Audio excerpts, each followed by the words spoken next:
Messieurs, bonsoir. Bienvenue au 20h30. Voici les titres du journal ce soir. La nation camerounaise rend hommage à Tato Stephen. L'ancien capitaine des Lions indomptables a été conduit ce samedi à sa dernière demeure. L'office religieux était conduit par l'archevêque de Yaoundé en présence de nombreux membres du gouvernement et d'anciens coéquipiers. Crise sanitaire, quels moyens, quels acteurs, quelles stratégies ont été mobilisés pour la lutte anti-Covid-19? Cette semaine a été consacrée à l'évaluation de la riposte au Cameroun. Le 20h30 revisite les actions menées et les défis à relever. Mettre à profit le temps des vacances pour faire œuvre utile. Vacances et investissements humains en Ngaoundéré dans la Damawa. Gros plan dans ce journal. Voilà pour les titres. Madame, Monsieur, merci de nous recevoir chez vous.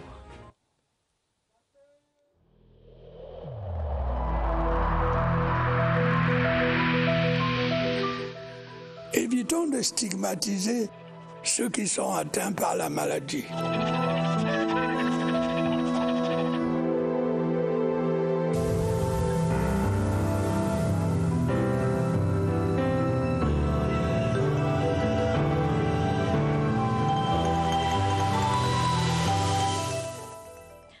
Le coup de sifflet final du séjour sur terre de Tato Stephen, l'ancien et emblématique capitaine des Lions indomptables, a été porté en terre ce samedi au cimetière d'un Volier à Yaoundé. Sur très hautes instructions du chef de l'État, il a reçu du professeur Narcisse Moëlle Kombi, ministre des Sports, la distinction de commandeur de l'Ordre de la Valeur à titre posthume. Une cérémonie vécue par Évariste Yenga. Ici repose Stephen Tato. La terre du cimetière d'un Volier à Yaoundé s'est refermée sur le premier Africain à avoir enchaîné 2 Coupes du Monde de football comme capitaine de sa sélection nationale. Les derniers adieux de sa famille sont rentrés sous terre avec lui. Capi, que ton âme se repose en paix. Et un jour, je crois qu'on va se retrouver encore. Je n'ai aucun mot pour décrire mes sentiments à l'heure actuelle. Tout ce que je peux dire, c'est repose en paix, papa. Avec lui aussi, les couleurs nationales qu'il a défendues avec honneur et passion. Le chef de l'État lui a témoigné sa compassion par une lettre de condoléances du couple présidentiel. Mais pas que. Il y a aussi une reconnaissance ultime. Une médaille de commandeur de l'Ordre de la Valeur à titre posthume, décernée par le professeur Narcisse Moëlle Kombi, représentant personnel du chef de l'État. À la suite de l'office religieux dirigé par Monseigneur Jean Barga, les témoignages ont dessiné le visage d'un capitaine des Lions indomptables exemplaire, dont l'une des valeurs est l'humilité légendaire. Sa complicité a remis à la surface ses petites appellations affectives. Tara pour certains, Mon Type pour d'autres, Big Massa à d'aucuns ou encore Capi, le capitaine dont les obsèques ont drainé du beau monde. Autorités administratives, membres du gouvernement, anciens lions indomptables, sportifs de tous bords, familles et proches. Le lion de 57 ans, originaire de la Magnou, s'est endormi pour l'éternité. Les condoléances du 20h30. Les parlementaires juniors des Nations Unies pour le Cameroun viennent de renouveler leur engagement à faire connaître les ODD, les objectifs de développement durable. Serment pris ce samedi à Yaoundé à la faveur de la 11e session de leur assemblée. Le compte-rendu de Sadou Mamoudou.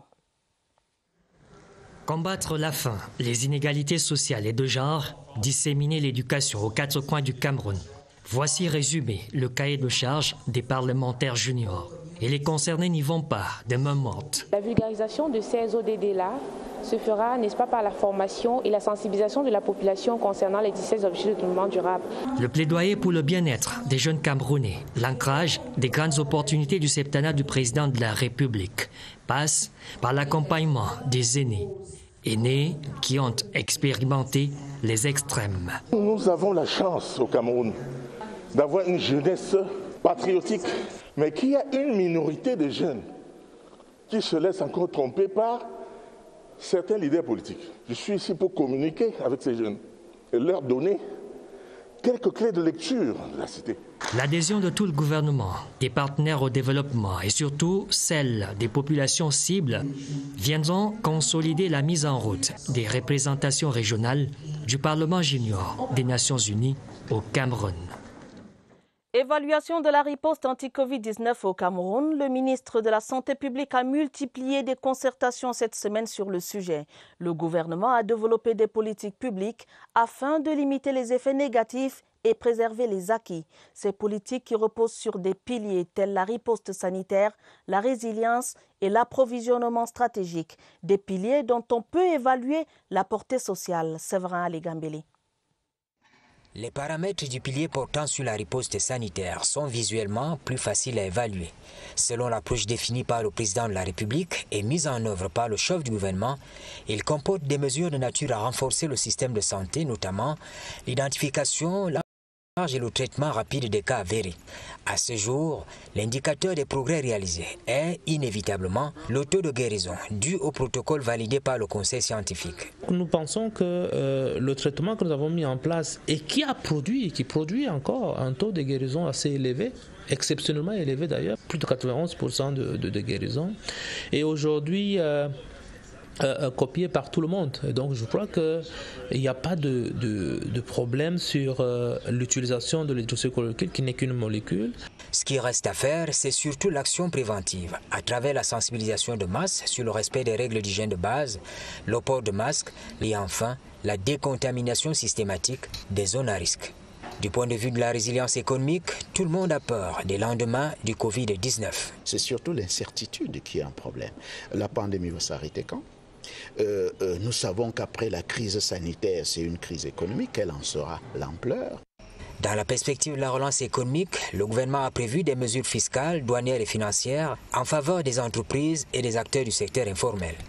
Il faut après tout préserver l'activité économique. Le Cameroun est en mode de stabilisation de la pandémie du Covid-19. La preuve avec le taux de guérison, 92% à ce jour. C'est l'œuvre d'une chaîne de solidarité autour du chef de l'État. Le gouvernement, les entreprises, les organisations internationales et les particuliers, véritables acteurs du plan de riposte mis en œuvre. Revue synthétique des apports avec Daniel Menanga. Je demande par ailleurs aux personnes testées positives de respecter scrupuleusement les règles de confinement. Il constitue la task force de l'opération Stop Covid au Cameroun. Au premier rang, le président de la République avec 1 milliard de francs CFA débloqués selon le décompte du ministère de la Santé publique au 24 juillet 2020. Mais l'apport présidentiel va bien au-delà, c'est sûr. On a pu enrôler 162 enfants qui sont aujourd'hui totalement à l'abri parce qu'on n'a pas noté un seul cas de Covid. S'agissant des personnes âgées, nous avons procédé, n'est-ce pas, à la sensibilisation des organisations d'encadrement. Autre acteur de poids et au niveau international, les organismes. Nous avons tous passé le pic. Nous sommes plutôt dans la phase descendante. Et ça montre de nouveau l'effort que les États membres ont consenti pour lutter contre le Covid. J'ai une pensée particulière à M. Jack Ma, un millionnaire chinois qui a beaucoup aidé les pays africains au moment où nous en avions le plus besoin. Les entreprises et les particuliers ne sont pas en reste avec leurs dons en nature et en espèces. Autre maillon fort, hélas, qui s'ignore encore, le citoyen à qui il faut encore rappeler le rôle. Le bilan de la riposte anti-Covid-19 à ce jour au Cameroun, 6 mois après le début de la lutte, présente de bons points. Mais des efforts supplémentaires restent à fournir et de nombreux défis à relever. Parmi ces défis, assurer une rentrée scolaire sereine ou encore organiser le CHAN et la CAN. Le ministre de la Santé publique rassure quant aux perspectives dans la riposte au coronavirus. Martine Nwandenge. 6 mois au front du coronavirus au Cameroun, un semestre de victoire malgré les décès. De nombreux défis restent cependant à relever, surtout au regard de grands événements imminents. Nous avons en perspective les rentrées scolaires et universitaires. Éventuellement, si le président en décide, l'ouverture des frontières. Nous avons en perspective l'organisation du CHAN. Bref, nous devons apporter la sécurité nécessaire aux Camerounais pour que la vie puisse recommencer normalement. La tâche s'annonce ardue au vu du relâchement des mesures barrières par les populations. Nous devons développer un autre type d'activité qui puisse aller dans le sens de relever globalement notre système de santé. Et ça, nous retrouvons donc l'agenda de transformation du système de santé que nous avons, dès le début de cette année, lancé et qui traduisait dans les faits la vision du chef d'État pour notre système de santé. Les Camerounais qui aujourd'hui ont perdu la vie parce qu'on n'a pas posé les premiers actes, puissent ne plus perdre la vie parce qu'on va désormais avoir un meilleur système, un meilleur plan de prise en charge des urgences de santé publique. Et le rôle des populations aux côtés du gouvernement est déterminant pour sortir de la spirale du mal. Nous reparlerons de la riposte anti-Covid-19 au cours de ce journal. En attendant, parlons de promotion de l'emploi jeune. 10 000 bourses de formation sont offertes aux étudiants chercheurs d'emploi et salariés par le Centre européen pour le leadership et l'éducation entrepreneuriale. Le promoteur du dit centre est un Camerounais de la diaspora, Dr Saliou Mahamouda. Notre reporter Étienne Pascal Azégué s'est entretenu avec le promoteur. Question d'en savoir davantage sur les spécificités de cette offre. C'est dans ce reportage. Voici une offre de formation qui fera certainement le bonheur des étudiants dans un contexte comme le nôtre marqué par la pandémie du coronavirus. ECLE, European Center for Leadership and Entrepreneurship Education, dispose d'une plateforme de plus de 1500 librairies et parcours pédagogiques qualifiants et certifiants.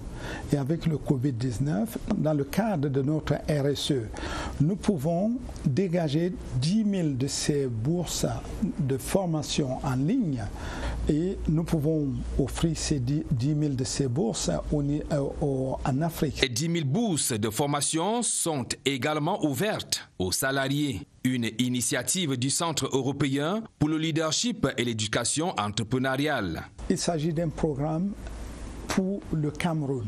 Si vous pouvez justifier de votre statut d'étudiant, vous allez sur le site www.jagora.org et vous allez avoir toutes les informations. Salouhou Mouhamadou, son initiateur, est titulaire du PhD en leadership et stratégie. Son offre a reçu l'onction du ministère de l'Emploi et de la formation professionnelle. Les sinistrés des inondations de Sancho viennent de recevoir l'assistance du chef de l'État, son Excellence Paul Biya. Les dons acheminés par une équipe de la direction de la protection civile du ministère de l'administration territoriale ont été distribués sous la conduite du préfet de la Menoie. Plus de détails avec Selvis Tredjak de CRTV Ouest. Ils étaient 200 sinistrés qui ont reçu des mains du préfet de la Menoie les dons du chef de l'État, composés du matériel de couchage et des produits alimentaires de première nécessité. Sourire aux lèvres, ils ont laissé transparaître leur joie et leur gratitude. Je suis tellement fière du couple présidentiel. La première dame Chantal Biya et son époux nous ont tellement épaulés. C'est très intéressant, c'est très important parce que quand quelqu'un est encore souffrant et tu viens l'assister, c'est très important que d'attendre qu'il souffre d'abord plus avant que tu viennes au secours. Toute chose qui fait croire qu'ils ont compris la symbolique du geste du président de la République. Le président de la République est à côté de cette population pour leur dire qu'elles ne sont pas seules et qu'elles comprennent cela et qu'elles ne soient pas abattues par cette difficulté. La cérémonie s'est déroulée en présence du sous-préfet de Sancho, du maire et d'autres élus de la localité. Une autre séance de remise des dons est prévue dans les jours à venir pour 200 autres sinistrés. Plan stratégique de développement de l'université de Ngaoundéré, le ministre d'État, ministre de l'Enseignement supérieur, prescrit la qualité de l'enseignement et le professionnalisme. Le professeur Jacques Famendongo présidait l'atelier de validation du document de stratégie de cette institution. Étienne Pascal Azégué. L'université de Ngaoundéré s'arrime résolument au triptyque assurance qualité, professionnalisation des enseignements et employabilité des diplômés. Cette mutation est contenue dans le plan stratégique de développement de l'institution de validé à Yaoundé. Le ministre d'État, ministre de l'Enseignement supérieur, fixe d'ailleurs le cap de cette nouvelle dynamique naissante. Ce que j'attends des travaux, c'est une claire définition des orientations générales qui vont guider l'université de Ngaoundéré, à savoir la transformation harmonieuse et progressive de l'environnement et une mutation copernicienne de cette université. 3 missions fondamentales, l'enseignement, la recherche et l'appui au développement. Après 27 ans d'existence, l'Université de Ngaoundéré revendique une offre de formation diversifiée avec 6 facultés, 6 grandes écoles formant dans des domaines de pointe. Un savoir-faire exalté à Yaoundé par le recteur Oufi Tchindjemelo et tout son staff administratif et enseignant. Le nouvel ambassadeur d'Allemagne au Cameroun, son Excellence Corinne Afrique, était l'hôte du ministre Hélé Pierre de l'Environnement, de la Protection de la Nature et du Développement durable. Au menu des échanges, des questions de biodiversité et de changement climatique. Voici Corinne Afrique, elle est au micro de José Gaïtan Tchanga. Au centre de notre discussion, c'était la question comment soutenir le développement durable, la protection des ressources immenses et aussi de biodiversité au Cameroun et dans toute la région. C'est une tâche qui tient au cœur au gouvernement camerounais, mais c'est aussi une tâche pour protéger le climat mondial. L'Allemagne est à côté du Cameroun pour cette tâche immense qui touche aussi l'aspect social pour la population qui vit dans ces régions. Gestion des comptes municipaux des communes et villes du Cameroun mieux outillées à la pratique. La deuxième opération de recyclage lancée le 19 août dernier s'est achevée ce samedi 29 août. À la manœuvre, le PNDP, le ministère des Finances, le ministère de la Décentralisation et la Chambre des comptes de la Cour suprême. Le bilan avec Daniel Munanga. Le calme dans les collectivités territoriales décentralisées. Sans bruit d'argent, de gestion, tout un processus accéléré par le Programme national de développement participatif. Aujourd'hui, 374 communes et villes sont coachées. Aujourd'hui, nous avons eu un taux de participation de 80%, ce qui laisse à croire que nous allons certainement aller au-delà du taux de collectivités territoriales décentralisées qui ont déposé leurs comptes par rapport à l'année dernière. L'année dernière, nous étions à 46%. Sur le terrain, les receveurs municipaux ont reçu tous les outils clés. Les comptables prennent déjà connaissance de ce qu'ils sont à mener, à faire. Tout a commencé en 2013 avec l'arrivée de ce logiciel facilitateur dans la production des comptes. 173 communes ont pu montrer patte blanche à la Chambre des comptes de la Cour suprême en 2019. Rendez-vous en 2020 donc.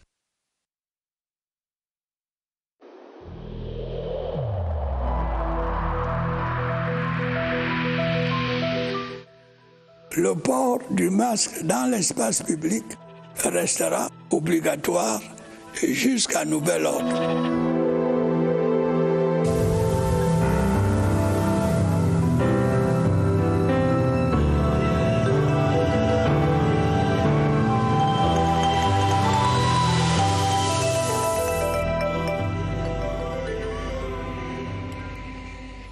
Avec quelques minutes d'avance, rendons-nous au centre des opérations d'urgence de santé publique pour les dernières informations sur la lutte contre le coronavirus au Cameroun.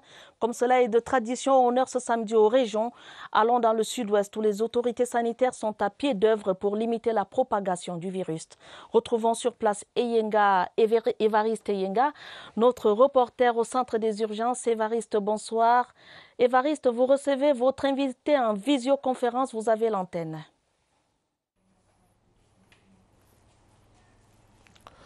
Bonsoir, Atabadine Omar. On s'arrête ce soir dans la région du sud-ouest pour faire le point de l'évolution de la pandémie du coronavirus dans cette région qui a la particularité de devoir abriter en janvier prochain, comme d'autres régions, le CHAN, le championnat d'Afrique des Nations. Vous comprenez qu'il y aura une interaction assez forte dans cette région, un brassage des populations et donc une responsabilité sanitaire qui est engagée. Nous recevons ce soir le docteur Zaccheus Ebongo Nandje, qui est le délégué régional de la santé publique pour cette région.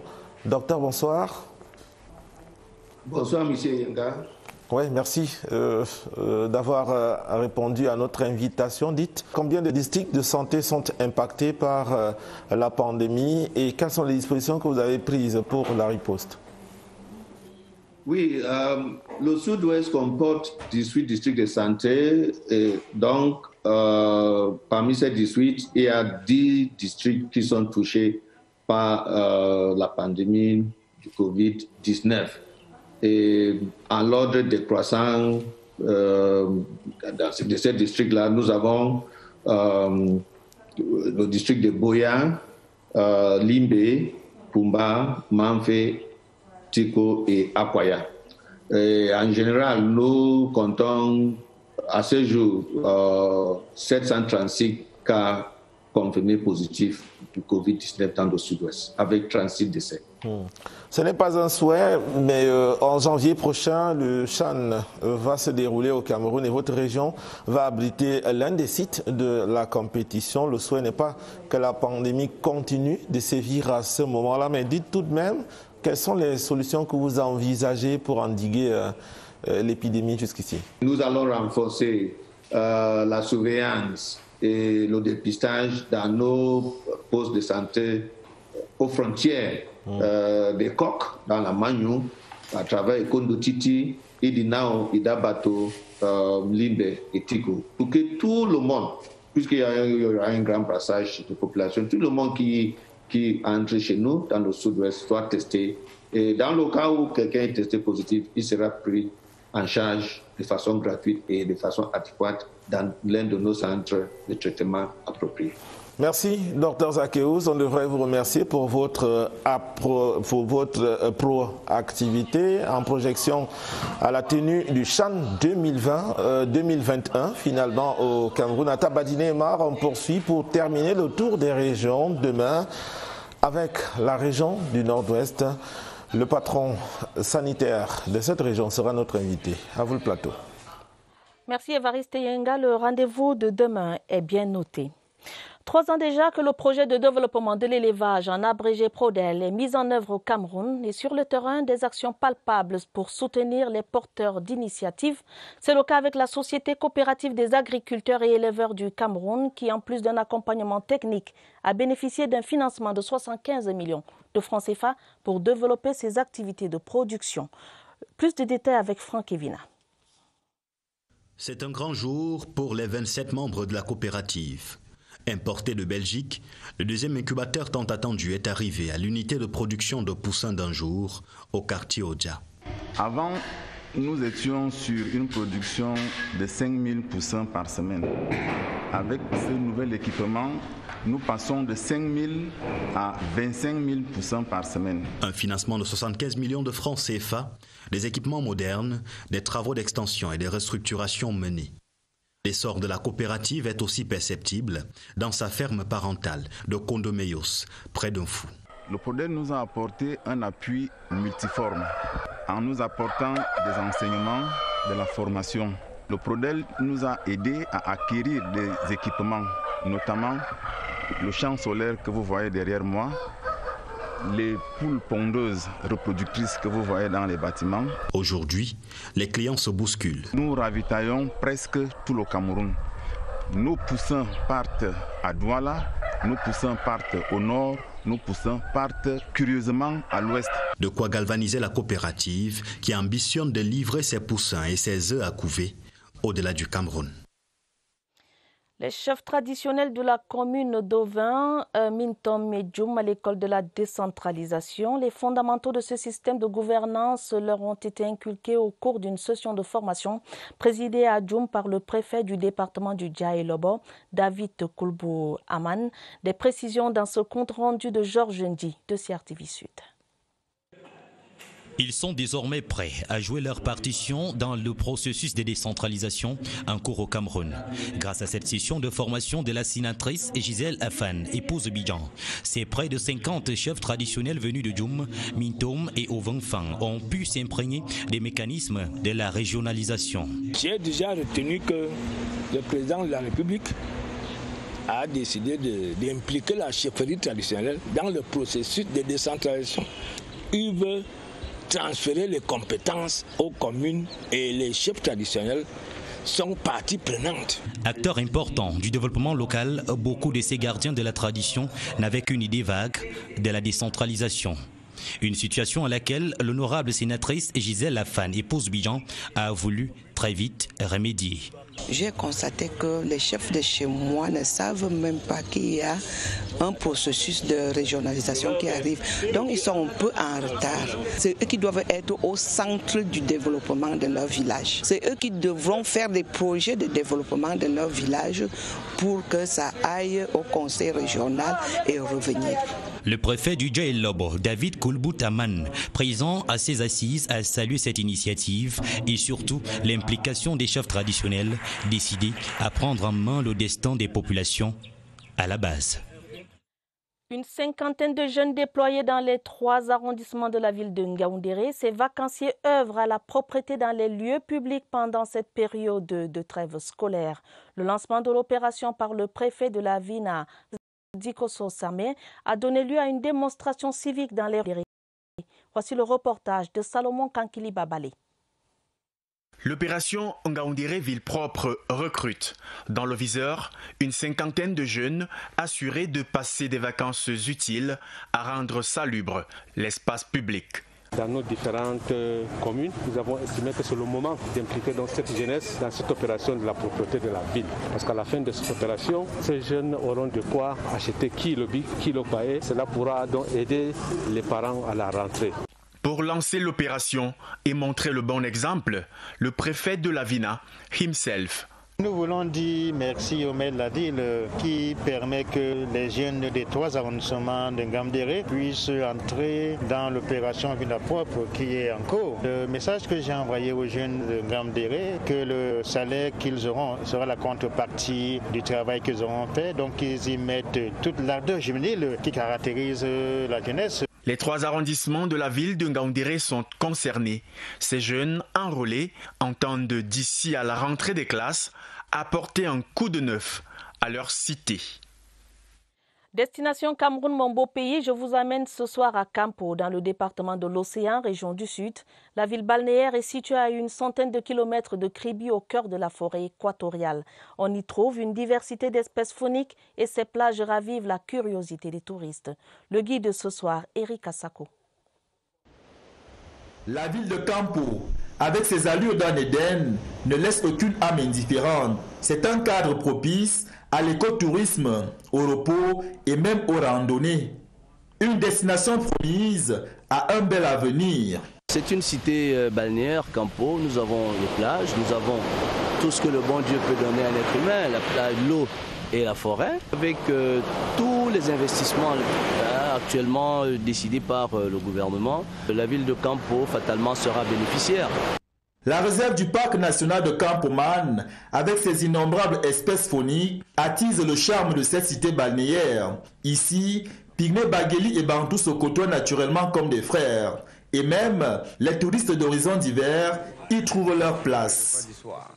Campo partage une frontière fluviale avec la ville équato-guinéenne de Rio Campo. Entre les 2 rives, le spectacle unique d'une embouchure.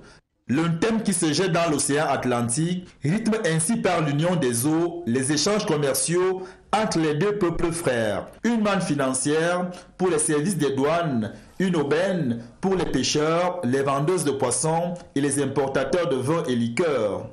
Après une dure journée de labeur, pas question de se tourner les pouces. Campo by Night recrute ses adeptes. Voilà qui met un terme au journal ce soir. Journal préparé avec la collaboration de Mirabel Tala, de Caroline Ouetté et de Franck Evina. Madame, Monsieur, prochain rendez-vous avec l'information, ce sera à minuit. Gideon Tazo et Joseph Guetta-Mandin seront des vôtres. Votre fidélité nous honore. Prenez soin de vous, prenez soin de vos familles. Bonne soirée à tous.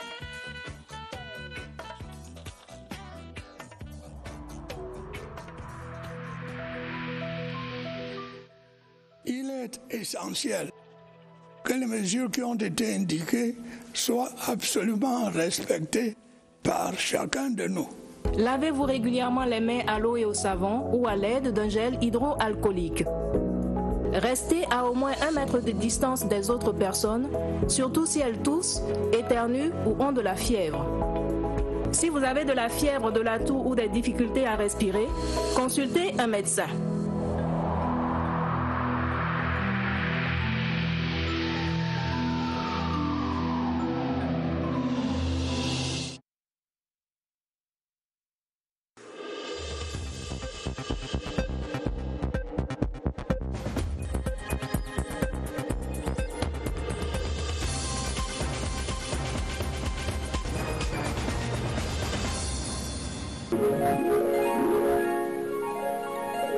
CRTV News, ici, toute l'info.